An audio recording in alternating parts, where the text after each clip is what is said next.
Here are some crazy facts about GDP. 1. High nominal GDP doesn't equal high living standards. A country with high nominal GDP like Norway can have inflated prices. For example, a coffee costs $10 in Oslo, but only $1 in Hanoi. They're identical products, but the purchasing power is vastly different. This means that a Norwegian and a Finnish person have vastly different living standards despite their high nominal GDP. 2. PPP-adjusted GDP can provide a more accurate picture of a country's wealth and living standards. By using a common set of prices, we can compare the value of goods and services across different countries more accurately. For example, Qatar has a higher nominal GDP than Finland because of its oil wealth. But when we adjust for purchasing power, Finland's GDP per capita is actually higher. And when you look at factors like life expectancy, education, and equality, Finland comes out ahead. 3. Currency manipulation can skew GDP rankings. When Japan weakens the yen to make its exports cheaper, its nominal GDP in dollar terms overnight.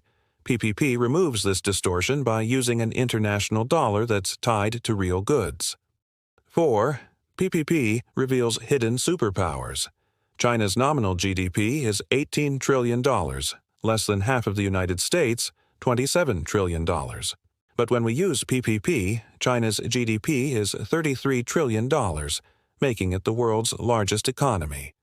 This explains why China builds 40 airports a year while the U.S. builds 3. 5. PPP can help us understand poverty better. India's nominal GDP is $3.7 trillion, more than 3 times the Netherlands' $1.1 trillion. But 230 million Indians live below $2 a day, which is 15 times the number of Dutch people who live below that amount. When you look at PPP-adjusted GDP, a dollar is found to buy 4 times more in Mumbai than in New York.